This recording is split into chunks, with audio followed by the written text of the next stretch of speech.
Do you want this? I said, do you want this?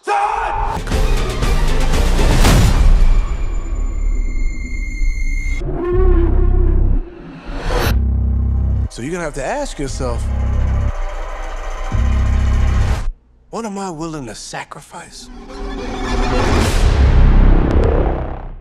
Him.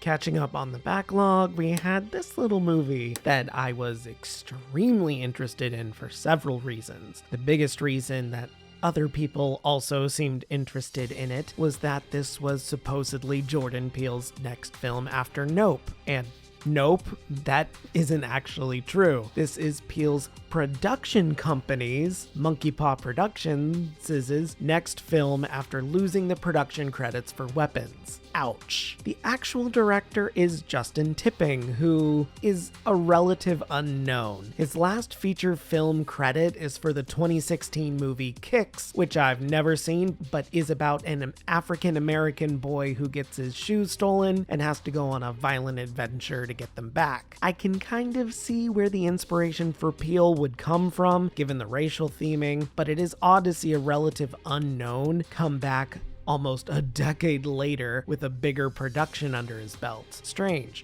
And it was also surprising to see the hype behind this movie before it came out, followed by the fizzle of audiences and critics absolutely roasting him to death once it released. That was a huge whiplash, in my opinion. Were people just annoyed that it wasn't actually a Peele film movie, or maybe there was something else? Frankly, I think it's a bit of both. While the film is very stylized, with some fantastic editing, colors, and even has a career-defining performance within it, it is held back by simply being up its own ass and being dragged down by the admittedly oversimplified story. This isn't a terrible film by any means. There are the makings of a great movie here, but the film simply tries to tackle, because football, too much, and it gets wrapped up in itself to its own detriment. But as usual, here I am getting ahead of myself. So what is Him exactly? What is this movie even about? Him follows an up-and-coming quarterback prodigy named Cameron, who is seeking to become the quarterback of his favorite football team. When he sustains a traumatic brain injury after a crazed fan attacks him, his future career is suddenly jeopardized. Suddenly, he is given a lifeline by his hero, quarterback Isaiah White, to come train with him at his remote desert compound. Only once Cam arrives and starts the training does he start to realize that things are quickly getting way too intense and way too strange. I think the biggest hurdle you have to leap when coming into this film is realizing that this isn't your average sports-based horror movie. Not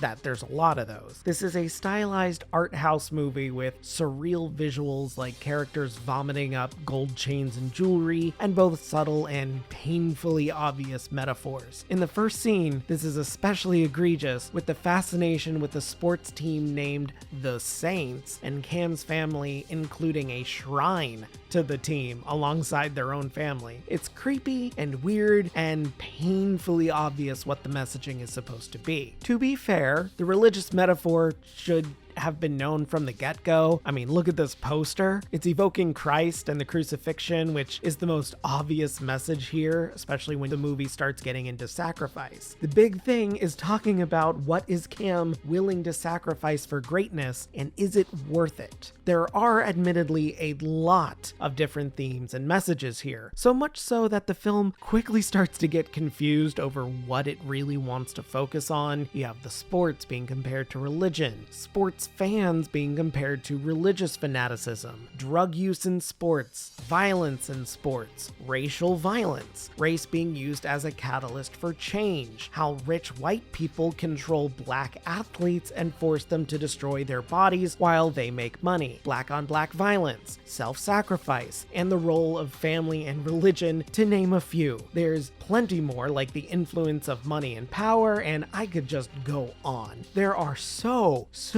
many messages here, both literal and metaphorical, and the film quickly gets way too confused and wrapped up in trying to showcase and handle all of these. you can't do that. I applaud Tipping for attempting to cover these topics. They are important. They are really cool to see in film and in such a stylized manner, but it's way too much, way too fast. The film really needed to slow down to properly tackle all of these aspects, but it almost feels scared to do so. It's very hesitant. It'll do it, but then it'll immediately pull back. At several points, the movie will suddenly break with whatever it's doing to remind the audience of the ongoing plot. It's especially egregious in the ending scene. That whole end is awful because of this. Some of the most on-the-nose dialogue that simply isn't needed for an obvious quote-unquote twist that everyone could see coming a mile away. I wish the film ended right before the outdoor section. It would have been much more impactful, and I probably would have bumped it up a whole score point. Because honestly, I was really enjoying this film for the most part. It has a couple of pacing issues, but I was really getting into the editing choices. There's these really intense moments that suddenly switch to an X-ray type of view or with a heat scan feature, and it looks so cool and it really stands out. It's a highlight every time it's used. It just looks so good. Even the recovery scenes between the action training moments are really interesting with cool metaphors, like how the equipment used to recover is always in the middle of the room or in the middle of the wall and always includes some form of glass, putting Cam literally on display when he should be healing up and recovering. That's really smart. That's really cool and subtle. I like that. There are so many little details like that that are mixed in with the painfully obvious parts, and I'm all here for them. I love all of the subtle details in this movie. There just needed to be more of that. And of course, there's even more to love if you really get into it, mostly with the acting. I have to talk about Marlon Wayans as Isaiah White. Holy shit, this guy is giving his all into this performance. It is astounding, and I say that with no exaggeration. Wayans takes this troubled, messed up character and just runs with it to the end of the field. Absolute touchdown. His performance is unstoppable. Normally, I see Wayans as this funny dude who really knows and really likes to do parody films. Like, I love White Chicks. I'm excited for the next scary movie. But god damn, can he do unhinged and menacing when he wants to. Seriously, good work here. It is a fantastic performance that really should cement the next stage of his career, but unfortunately will likely get overlooked due to the critical reception this movie got. That is a complete shame. He's really, really good. The same could be said for Tyreek Withers, who plays Cameron. Withers is a great actor as well, and having to portray Cam is certainly a challenge. Withers has to be angry, but also confused and scared, and also full of adrenaline and questioning what is and isn't real, and I think he achieves it for the most part. He definitely kind of takes a step back and is a bit more stoic than he needs to be. I think he needed maybe just a little bit more emotion here and there, but his intensity just can't be matched. When he's screaming on the field or freaking out because something insane is happening, I believe he's confused and upset and stuck. He's a great foil for Wayans' intensity, his own kind of intense, and it really helps when these two characters interact on opposing ends of power. There's really something to be said for what happened with this film then. To be dragged down because of the story and being too obvious feels strange. This movie has so much going for it. Stellar performances across the board, some amazing and unique stylized editing, some truly impactful and smart metaphors, for example, but then to fumble the ball so badly. Suddenly we're leaning so heavily into the religious themes that we're recreating the Last Supper. Suddenly we're scared the audience is getting lost in the plot, so we bring in random characters to quite literally spell everything out for Cam and the audience. We have an intense, incredibly interesting conversation between the two leads, but then we're going to slow down and change direction and shift away from a potentially unreliable narrator to obvious, yeah, this is exactly what's going on moments. It's so unbelievably frustrating. You have a good thing, just roll with it. Just let it go, let it keep going. I wanted to love this movie so so much. I was really enjoying myself about halfway through, actually, and I could forgive the heavy-handed religious symbols, because at this point there really weren't that many, but I was still really getting into it. I could forgive the obvious dialogue, too. I was enjoying this world and these characters and was really excited to see how messed up it could possibly go. And even though I ultimately kind of got what I wanted, the film felt the need to slap me in my face and go, "Did you get it?" With every little added piece of symbolism. See, he's on display. He might have to take drugs. Is this legal? Ooh, and oh my god, it is exhausting. I hate it when an art house movie has the director in the background going, "Ooh, see what I mean? Ask me what I mean. See this? See this? This is what this is." And I'm like, oh, calm down. Take a breath, refocus a little bit. If you're going into this movie, I do think having some knowledge of sports, American football in general, and being somewhat knowledgeable about not only the history of the game, but also what is and isn't legal in terms of doping or drug use or recovery techniques would go a long way in understanding some of the more subtle metaphors here. One thing I was expecting was the film to explore CTE, chronic traumatic encephalopathy, given Cam's TBI and American football's incredibly alarming history with the disease, especially some more recent political stuff surrounding CTE. But unfortunately, outside some of the X-ray imaging that shows the brains of the characters shaking whenever they hit each other, and maybe a passing mention, CTE is never really brought up.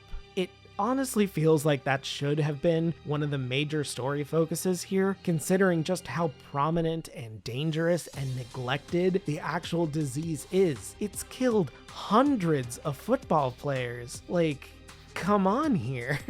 We can focus a little bit on this. It's ironic that while the film is trying to tackle so much, it really couldn't quite go after this incredibly easy catch. It just drops the ball and walks off. That's so frustrating. If I were to improve the film, I think I would need to extend it. The movie is rather short at only 96 minutes, so if the film really wanted to tackle all of these metaphors and symbols, it needed to be longer and less obvious. So yeah, I would extend the movie. Focus much more on editing and surreal imagery and the training or recovery moments, and rewrite a lot of the areas that just have really strange, painfully obvious dialogue choices to make them more dreamlike and fit into Cameron potentially suffering from CTE delusions with his TBI. Maybe Isaiah joins him in the delusions because, hey, he's a career football player, he probably has CTE too, and things can break down from there, or they're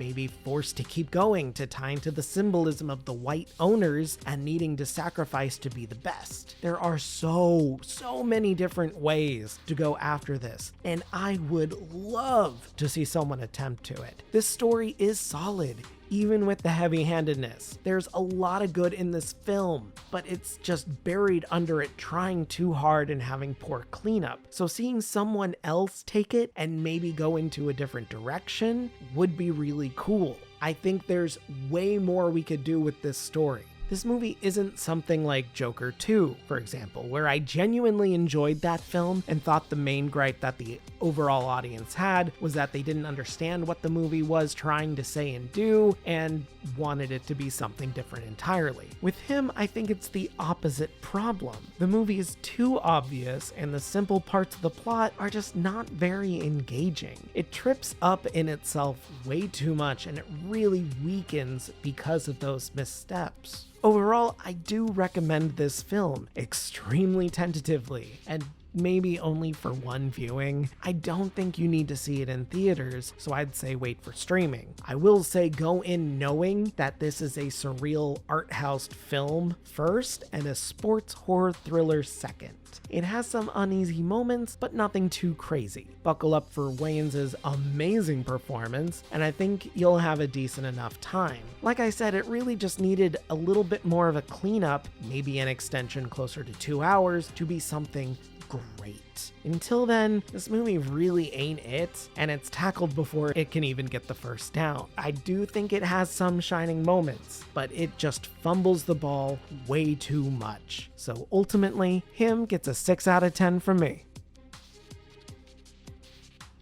Hey guys, thanks for sticking around for another one. Yeah, I don't really know much about sports, so I was going in here thinking it would just be about CTE and maybe the history. I know a little bit of history with football, and thankfully it does kind of get into that, especially surrounding President Roosevelt and how he had to change the rules of the game because people were dying too much. That's really cool. I like that, but the thing I didn't know was about all of the recovery tactics, all of the potential drug use, what some of the characters are doing in the film. I wasn't picking up, but Fudge was, because he's an athlete, he knows these things. So it was really cool to kind of get that insight and learn about it, while everything else kind of meshed together for me. Like I said, it's not a bad movie, it's just confused, if that makes sense. It wants to do something very, very clearly, and it wants to say things, but it just kind of gets jumbled up in the mouth and it comes out all strange and weird. There are some scenes that just feel like they very much should have been dreams, but then the rest of the movie starts treating it like reality, and there's a lot of other subtle details here or there. I want to talk about them, but there'll be spoilers. But there's something to say about like how Cameron's family is acting. Like his brother is very dismissive. His mother wants the best for him, but is also very happy with what he's doing, while his girlfriend is giving him an out, but it's very soft. And he's just kind of in his own world. And then all of that kind of disappears when he finally arrives at Isaiah's place. There's a lot going on here that I just wish the movie could explore just a little bit more, but sadly, this is what we get. I don't think it deserves these negative reviews. There's a lot of creativity and again, a fantastic performance. It just needed a bit more. So what are you gonna do? Let me know, what did you guys think about this movie? Let me know in the comments below. After that, don't forget to like this video, subscribe, and hit that bell so you don't miss a video. And yeah, that's it. Have a great day, and if you're not, have a better one. See ya. I'm just a ghost in your stereo. The fading memory of a shipwreck in the undertow. You're just a lost soul, and I'm just a ghost in your stereo.